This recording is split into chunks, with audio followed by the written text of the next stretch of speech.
ये चैनल केवल मनोरंजन के लिए है। हम किसी भी तरह के अंधश्रद्धा को बढ़ावा नहीं देते। रात अमावस की थी। चंदर मजे से गाड़ी चलाने का लुत्फ उठा रहा था। रास्ते पर ट्रैफिक तो छोड़ ही दीजिए, दूर दूर तक एक गाड़ी भी नजर नहीं आ रही थी। खाली रोड पर गाड़ी चलाने का मजा कुछ और ही होता है, और चंदर उस समय वही कर रहा था। रात के करीबन 2 बज रहे थे और अचानक हाईवे पर बीचों बीच सफेद साड़ी पहने एक औरत खड़ी थी। उसके बाल खुले हुए थे। जैसे ही गाड़ी की हेडलाइट्स उसके ऊपर पड़ी, उसका सफेद फीका चेहरा और सफेद साड़ी पर लगे खून के धब्बे चंदर को साफ नजर आ गए। चंदर की गाड़ी ने 2-3 पलटियां खाई और वो सड़क के किनारे मौजूद एक बड़े से पेड़ से जा टकराई। वो औरत अब भी वहीं खड़ी थी। जैसे ही चंदर की सांसें बंद हो गई, वो औरत रास्ते से निकली और घनी झाड़ियों की तरफ गई।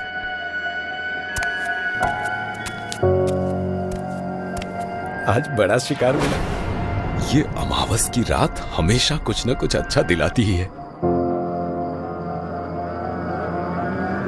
चल, बड़ा हाथ मारा है आज हमने। तुम्हें डर नहीं लगता किसी दिन कोई गाड़ी आकर मुझे ठोकर देगी? पागल मत बन, आज तक कभी हुआ ऐसा? आखिर कब तक करना है ये सब? और पैसे जमा होने तक। वैसे भी इससे अच्छा काम और कोई हो सकता है? हर 15 दिन में 10-12 हजार तो यूं ही मिल जाते हैं। फिर इस काम में क्या बुराई है? चल जल्दी कपड़ा बदल ले, निकलना होगा किसी के आने से पहले। रतन और कंचन का यही एक काम था। हाईवे पर अमावस की रात में किसी ना किसी सुनसान जगह पर कंचन खड़ी रहती थी और उसे बचाने के चक्कर में गोते खाती कार के ड्राइवर को लूटकर रतन भाग निकलता था। अगली अमावस तक माहौल ठीक ठाक रहा तो दोनों वापस यही हरकत करते थे। रतन, तुमने उस कार वाले को चाकू मारा? तो क्या करता, साला मरा ही नहीं था, जख्मी छोड़ देता उसे। कल अगर पुलिस से सब कह देता तो हमारी दुकान बंद हो जाती। देखो, थोड़ा बहुत पैसा तो हमने बचाया है, चलो ना कहीं दूर चलते हैं। मेहनत की कमाएंगे, कम पैसे मिलेंगे, पर ये डर तो नहीं रहेगा। बेवकूफ है क्या? कैसा डर? देख कंचन, काम काम है, ये सही है या कोई और सही, और जोखिम किस काम में नहीं होता। कल अगर किसी इमारत पर मजदूरी करूंगा तो ऊपर से गिरने का खतरा तो होगा ही, तो इसमें क्या बुराई है? फिर भी ये लोगों को मारना, लूटमार चलो ठीक है, पर आजकल तुम लोगों का खून करने लगे हो और जरा भी नहीं कतराते। मुझे तो तुमसे ही डर लगने लगा है। नहीं मारूंगा तो कल पुलिस मुझे मारेगी। अब चुप कर और रोटी परोस। पिछले 3 महीनों में तुमने 5 खून किए हैं, कभी सोचा है?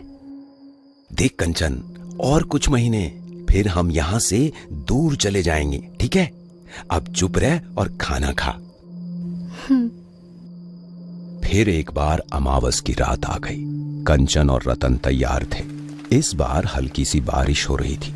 रतन ने सोचा ये बात अच्छी है, क्योंकि शायद गाड़ी ज्यादा पलटियां खाए तो ड्राइवर के बचने की उम्मीद कम हो जाएगी। कंचन रास्ते के बीचों बीच बाल खुले रखकर खड़ी थी। पता नहीं, पर कंचन आज ज्यादा मायूस लग रही थी रतन को। दूर से एक गाड़ी आ रही थी। सब कुछ हमेशा की तरह हुआ। गाड़ी का रास्ते से उतरना, ड्राइवर का मरना, रतन को अच्छा फायदा होना। रतन काफी खुश था। वो दौड़कर कंचन के पास गया। हाँ, ज्यादा ही माल मिला कंचन। क्या हुआ, कुछ कहोगे नहीं? क्या कहना है, तुम खुश हो ना? हाँ, आज तो कसम से बड़ा हाथ मारा। अरे अपने बाल तो बांधो, अब जल्दी करो, निकलना होगा यहाँ से। और कब तक खेलोगे ये खेल? किसी दिन भुगतना होगा तुम्हें। अब क्या हुआ तुझे? फिर वही नाटक।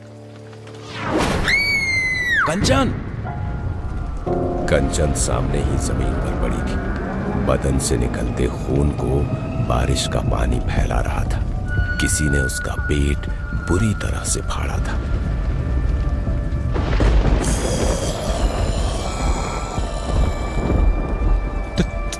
तुम कौन हो? पहचाना नहीं?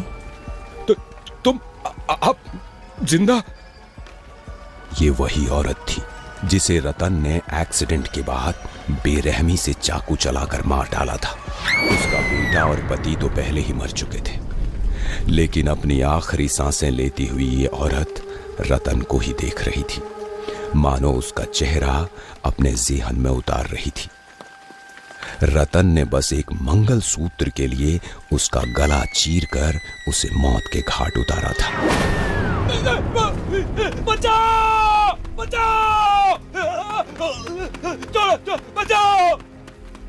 चीखते चिल्लाते रतन ने वहां से भागने की कोशिश की, लेकिन बदले में सुलगती रूह के मुकाबले उसका भागना बेकार गया। उस भयानक औरत ने उसे अपने लंबे हाथों से जकड़ लिया और बड़े आराम से उसका गला अपने नुकीले नाखूनों से चीरती रही, जब तक उसकी जान नहीं निकल गई।